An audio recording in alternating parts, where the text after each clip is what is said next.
nice. Well, you must get that reaction wherever you go. You wake up in the morning, look out the window, whole crowd starts cheering. Hardly. No, it doesn't how it happens. First of all, you look great. You look fantastic. Thank you very much. You know, and we talked about this once before. I think it's very hard for viewers to understand this, but so many people look at you and think that you look fantastic, but you don't have that image of yourself, do you? No. You really? What you look in the mirror and what do you see? I'm not totally fraught with insecurity, but Right. I also think that I'm pretty much lame, dorky, geeky, awkward, with short legs like a corgi. I mean, I am. You know those Wait, a corgi? You look at you in the mirror and you think I look like a corgi? No, when I see them walking down the street, I'm like, kin. I mean, they have these long bodies and they're sweet too because they act like it's okay, you know? Right, sure. Like they know that's hard for them, you know, to get around. They've got this long little sausage body, and then like 2-inch legs. Right. I feel that way. Sure. Do you often look? I mean, that's strange for people to see a dog, a kind of dog, and think of themselves, you know. But I guess we could all do that. Mine's the corgi. What would yours be? I would be a very lean, hyperactive, crazy inbred dog. I think. I'd be like a Weimaraner or, you know what I mean? Or one of those just crazy Rhodesian Ridgeback, you know, crazy dog that can't be trained, is really not useful for any purpose. Yeah, I would love to see like a greyhound and think, there I am. But no, I'm the corgi. That's funny you say that about your legs, because I have the opposite problem. I have extremely long legs and a tiny torso. I have the torso of about an 8-year-old boy. And it's sitting on top of my waist, stops right here, and I have the shirt covers that. But my belly button's like here, and I walk around, and I have these big, long, stretching legs, like the circuses in town. I'm thinking if, like, our bodies were put together... Which could happen someday.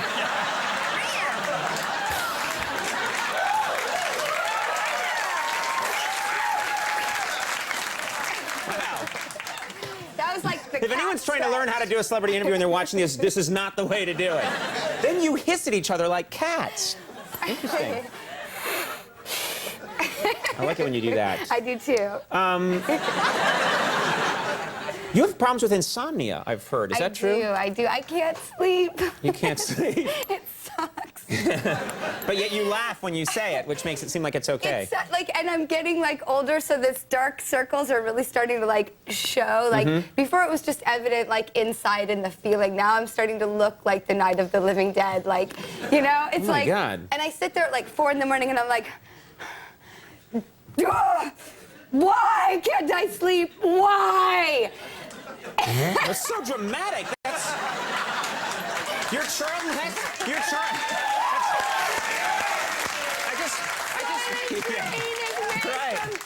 Right. It's like the end of Planet of the Apes. You did it! You blew it up! Is there a giant half-buried Statue of Liberty that you're yelling at when you're saying that? Just the head lying on its side. No, I can't. It's so hard. And like, what? People are just randomly shouting things. Don't worry, he's being suppressed right now.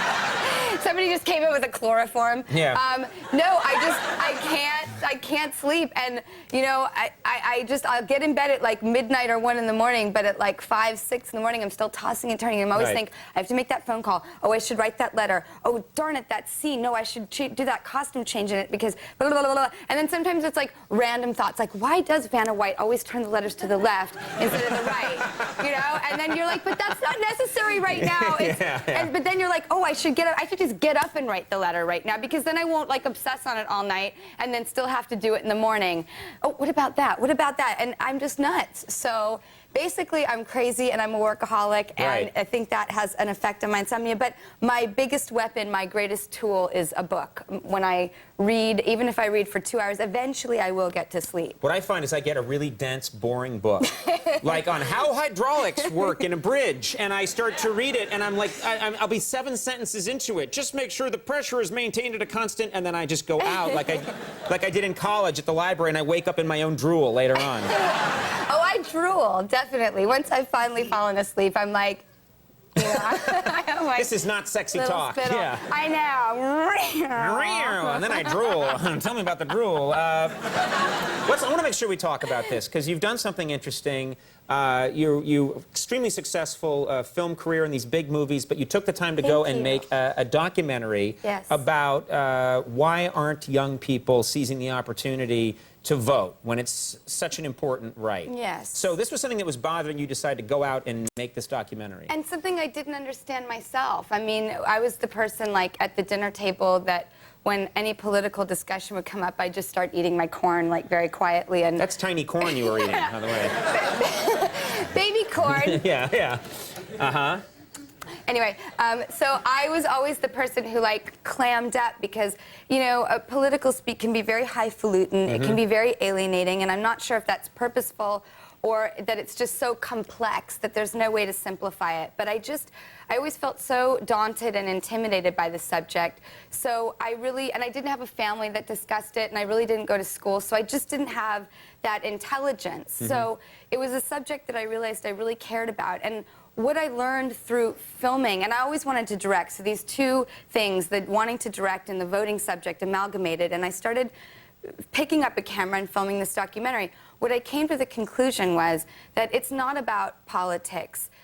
It's about getting to know who you are and wanting to find someone in all different arenas of life, whether it's your student body president, your city council, to your president, that will represent you to other people, our country, the rest of the world.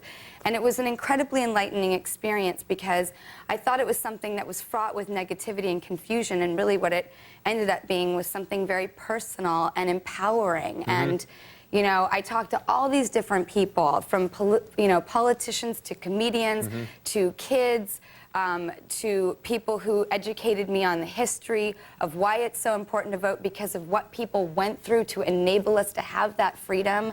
And I just walked away feeling so incredibly empowered, and I always want to believe that we all have the power to make a difference. And in the voting booth is, like, as I say in the voiceover, one of the most tremendous places where that is evident. Now, do you think it's at all true that, and this is something I was thinking about, there's a statistic that's actually very depressing, that it's a very small percentage of young people, 18-year-olds who are able to vote. 36% of 18 to 24-year-olds vote, as opposed to 72% of 65 to 74-year-olds vote. And the thing that I was thinking about, and I don't know if this is true because I have no authority and I'm an idiot, but one of the things that I was thinking about is that young people there's so many things in their life that seem so huge when you're 18 years old that it's hard for them to look past and think of, well, what about my government and what's my government doing? And unless it's an issue for a young person, like you could be drafted and sent off to war and you could be killed, or something that impacts directly on their life. If you vote for this bill, you might get a girlfriend. You know, and it's not like I'm joking, but things that kids are thinking about at that age that are so important to them. Whereas I think an older generation, as they've met a lot of those needs in their life and they're ready to think about bigger issues. Do you think that's true at all? I think it's absolutely true, and I think that there's tremendous evidence in that. There are different things, like Russell Simmons said in the documentary. He said, you know, sometimes people don't realize that their vote is as important as Bill Gates's vote. Like how each individual has this incredible power. Kids sometimes, I think, need to be appealed to in their own environment. Like we went to this place called Punk Voter, where they were holding a rally. This guy, Fat Mike, he's just so cool.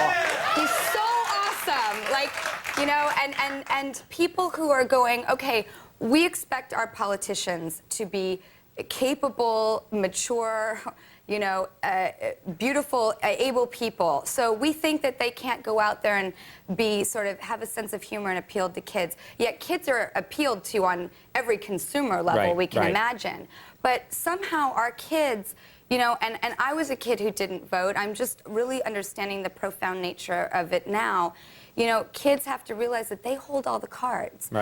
Politicians don't appeal to kids because kids aren't voting. So they think they don't have to. But if kids started voting, the politicians would have to be on their knees appealing to them because they would be the ones voting for them. So there is a little bit of a vicious cycle going on in the world right now. But the cool thing is that there's actually change possible. So kids have to figure out a little bit of who they are and get out there and find the person that they feel will represent them. And politicians have to learn to like go into the environments of where kids are. But and I think it does have to start with young people. I think it has to start with kids. I think kids can't wait for, well, when are these politicians going to appeal to me? It's the same thing, as you said. It's economics as well. The minute kids made it clear what kind of movies that they wanted to see, and if a company made those movies, they would go see them 3 or 4 times. Absolutely. Then you started getting people like Adam Sandler or yourself who have huge power in the industry. It's because they created that marketplace by making it clear what they would do. They could do the same thing with voting. Absolutely. Chris Rock said a great thing. He said, you know, what is this with Tuesday? You know, we give voting 1 day a year or every 4 years during business hours. It's the craziest thing in the world. He's like, movies have got it down. They open on a Friday. You know exactly by Monday morning what they made and who went to it. Right. I mean, there are ways that you could change the system, but as other people said, we have the worst system except for every other system in the world. Like, you know, if this is what our system is, there's a way to work within it. There's a way to find relatability, humor, humanity, and tremendous empowerment, because we really, really, really do have the power to change the world and make it the way we want to be. We want it to be. We just have to go out there and make that effort in order to do so. And it doesn't have to be a 24-hour, 7-day-a-week job. Michael Moore was like, I see those kids on the Greenpeace table, and I'm like, oh my God, I think they're there 24/7. And it doesn't have to be that either. And let's make politics fun. No! No! It must remain boring! I want to be the villain in this drama. I'll destroy all the young people and turn them into chocolate bars. All right. The Best Place to Start premieres September 21st at 10:30 on MTV. So good for you. Good for you. You didn't have to go do that, but you did that. Drew Barrymore, Mark Cuban.